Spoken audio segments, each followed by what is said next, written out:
Big breaking news coming from Tottenham Hotspur this morning, and that is that Jose Mourinho has been sacked by the club. Hey guys, Fletch here, welcome back to the channel, welcome back to another Fletch Talks video. You should know the drill by now. This of course is the video where I talk about and discuss and debate about a trending topic or a topic of interest within the world of football. I bring it here where I throw the spotlight onto it and I put it under the microscope, and we do all of those things that we normally do.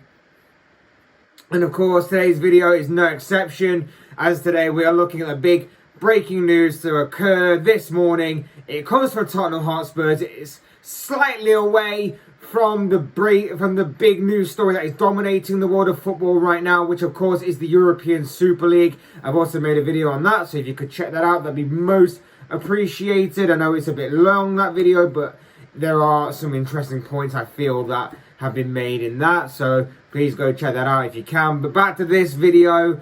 This is all about the fact that Jose Mourinho has today been sacked by Tottenham Hotspurs. Before we go on with the video though, I would like to remind you all to please like the video and also subscribe if you're new. Both things will always and forever be greatly appreciated, of course. But for now, let's get back to talking about Jose Mourinho and his dismissal from Tottenham Hotspurs.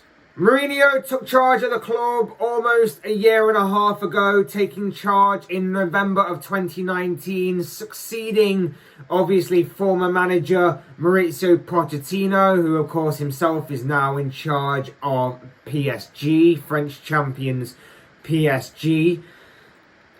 Look, Mourinho's resume basically speaks for itself. It's well known across the globe what this guy has achieved for his long and, very decorated career. It's been echoed and repeated throughout his career, throughout the clubs that he's managed.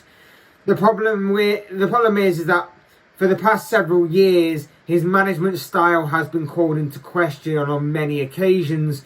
Before the appointment at Tottenham, of course, he was in charge of Chelsea for a second time and Manchester United for a second time. At those two clubs in particular, they didn't end great. His second spell at Chelsea, whilst he did manage to bring success to Chelsea in his first initial 2 years, that third season syndrome that he used to kind of have within the number of teams that he's managed over the years, the third season always seems to be the worst season and always seems to be a season that does get in the sack. It happened at Chelsea.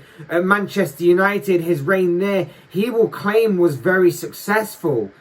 He brought them the League Cup, he brought them the Europa League, but he didn't bring them the league, which is something that has never really happened before. It never really happened. He's always managed to bring the league to a club wherever he's gone, even at Chelsea, where of course he was back for a second time. He still managed to bring the league there. He didn't do that with Manchester United, despite claiming that finishing second in that one particular season where he did was arguably his biggest achievement with what he had at his disposal. In all honesty, United fans will go on to say that he's talking absolute crap. They will say that it wasn't great to watch, it was poor to watch, it was almost difficult to watch at times, a United side under the influence of Jose Mourinho. And even Paul Pogba recently came out and gave some harsh words towards the Portuguese manager about his time at United, kicking him when he's pretty much down because of how his Tottenham reign as manager has panned out. So it hasn't ended great for Mourinho. He seems to be being kicked while he's down. I'm not playing against it or whatever, but history has clearly said that this would happen, and it seems to have happened a little bit quicker than what we were probably expecting, in all honesty.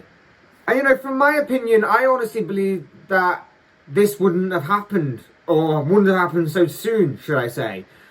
Because, a guy like Mourinho, a very well-decorated manager like Mourinho, at a team like Tottenham, who are in need of trophies, who are wanting trophies, crave trophies for so long, had years of maybes and ifs and, had this sort of aura about them where they had the team to challenge, but there was something not right. Mourinho was supposed to be that guy, right? Mourinho was supposed to be that thing that got them over the edge, that got them over the finish line to win trophies. hasn't panned out that way. But I felt that Tottenham would be so appreciative of having a manager like Mourinho, despite what he's been recently going through, but seeing more of his history further down the line.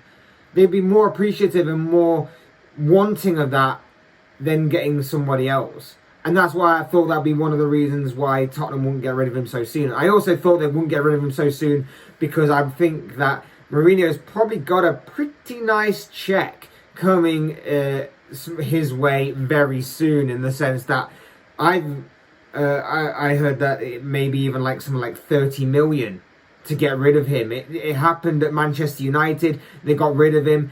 Mourinho got a pretty big payday out of it from being sacked. So I'm assuming that he's obviously got something in his contract here that says something similar.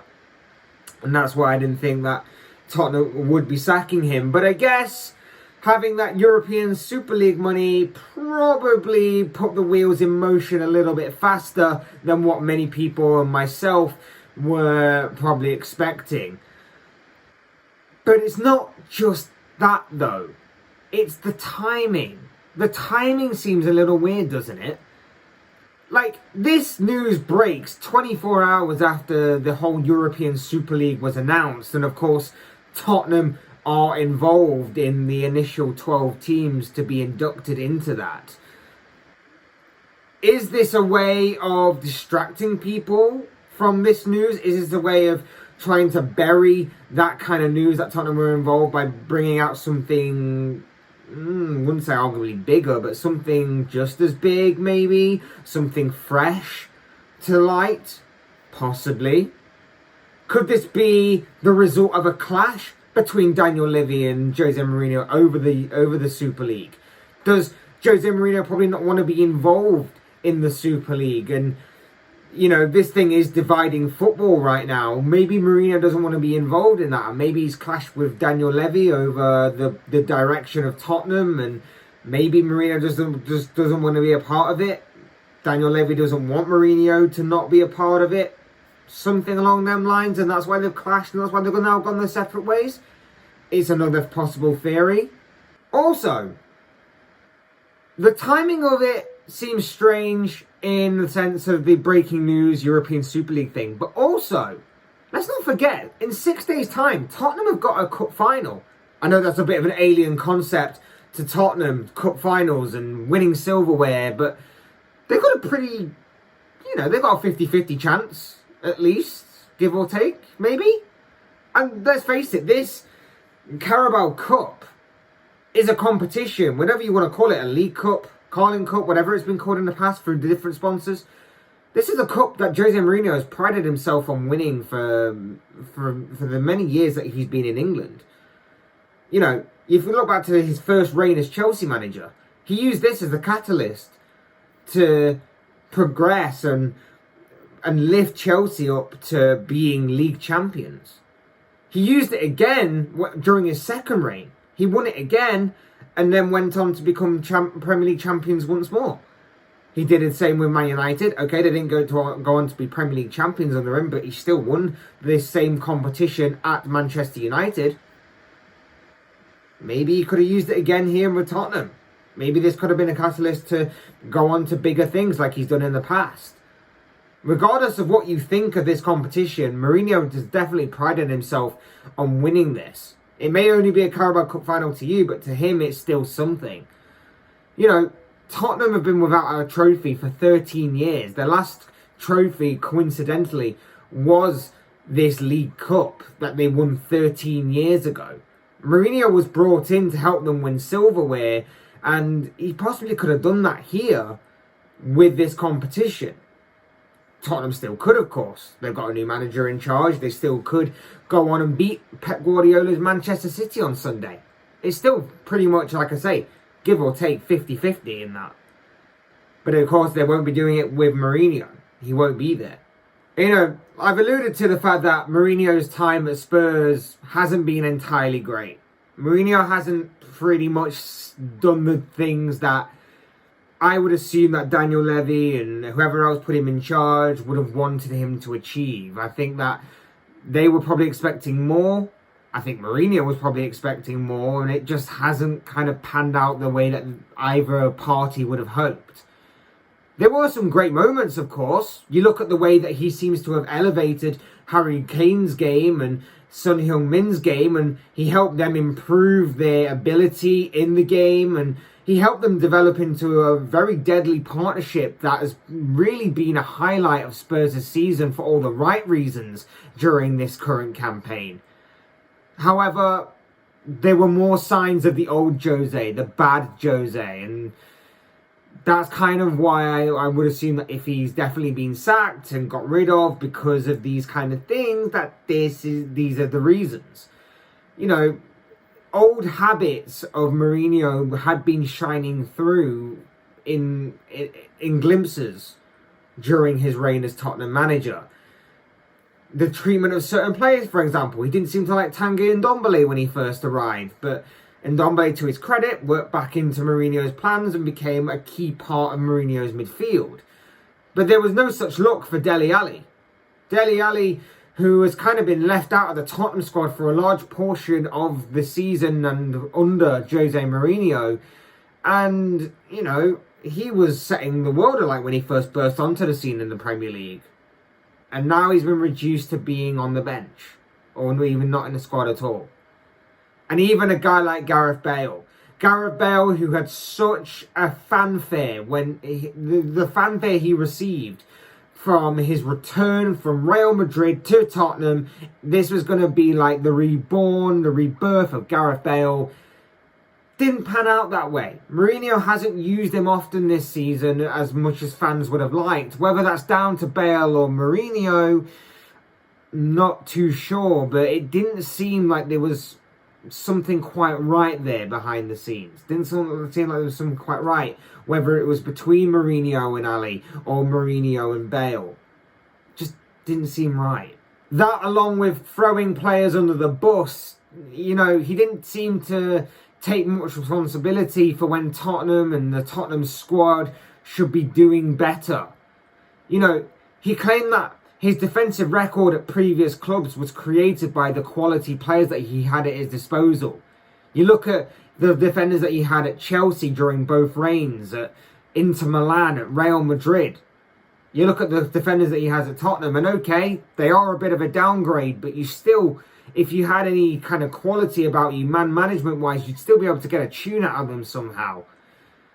Didn't seem to happen here. He even stated in an interview that different players, same management. He seemed to imply that the management wasn't the issue, but the players were. And it contributed to Spurs' up and down, inconsistent season, rather than the coaching, the tactics, or the management of one Jose Mourinho. That, and along with the inconsistent results throughout the entire season, didn't help matters. You know, inconsistent results throughout the season domestically didn't help. They are currently 7th, 5 points off of top 4. And okay, top 4 might not mean anything now that this European Super League is taken into effect, but that was still the goal of many Tottenham fans before the season even began, and even before the official announcement of this European Super League. Now I guess it just doesn't really matter that they don't get top 4, I guess. Mourinho's out. And to be fair, this could have happened much earlier as well. Like, this could have happened much earlier, and the biggest highlight of Tottenham's season for all the wrong reasons where this could and maybe even should have happened came in, obviously, the Europa League. The Europa League, where they, of course, exited that competition by the hands of Dinamo Zagreb in the round of 16 stage, despite holding a seemingly healthy 2-0 lead going into the second leg. A second leg which, by the way, Zagreb had a different manager because their own manager had been thrown in prison for fraudulence. They were in complete disarray at the time, and Tottenham still went into that second leg 2-0 up, and after extra time lost 3-0 and got booted out of that competition. It could have happened then, it didn't, and it's waited till now for Mourinho to leave. 24 hours after the European Super League announcement, 6 days before the Carabao Cup final, Seems a little odd to me. So Mourinho leaves and in steps in his place Ryan Mason, former Tottenham player of course, forced to retire through a horrifying injury of course. Completely inexperienced though. He's said to only be in charge till the end of the season. But just imagine on Sunday, just imagine this inexperienced guy walks into his first managerial job, and in his first game as manager of Tottenham Hotspurs, a team that hasn't won a trophy in 13 years, he wins them the Carabao Cup. Imagine that. Imagine that for a story. What a story that would be. It would be bonkers. It would be, obviously you have to put it into a bit more context, but it's still a final. It's still a game. It's still a trophy on the line at the end of the day. And Ryan Mason could make Spurs history as manager, interim manager of the club. Could happen. Could be interesting. Sunday just got a lot more interesting if it wasn't already. But as I always say, these are the thoughts and comments and opinions of this guy. I want to know what you guys think. What do you make of the sacking of Jose Mourinho? What do you think is possibly the real motive behind it? What do you make of Ryan Mason coming in as interim manager? Who would you like to see take over as full-time manager come the summer, where Tottenham are looking to choose a replacement for Jose Mourinho, a successor to Jose Mourinho in the summer at the end of the season? What do you make of Tottenham's involvement in the European Super League? And speaking of the European Super League, of course, I do have a video on that that has been released before this video. It might get lost a little bit in the shuffle, but I would really appreciate it if you guys could take the time out just to check out that video and give me your thoughts on this massive issue. And of course, while you're here, leave your thoughts on this massive issue as well, because Jose Mourinho is no longer with Tottenham. He has today been sacked by the club, and I'd love to know your thoughts, comments, opinions, predictions, whatever you want to call it, on this topic, because I'm sure they'll all make for interesting reading at the end of the day. Otherwise, hit the like button on the way if you enjoyed the video. Subscribe if you're new or want to see more content like this. Both things will always and forever be greatly appreciated. And as always, thank you all so much for watching and listening. I've been Fletch. This has been another Fletch Talks video, and I will see and speak to you all again soon in another video.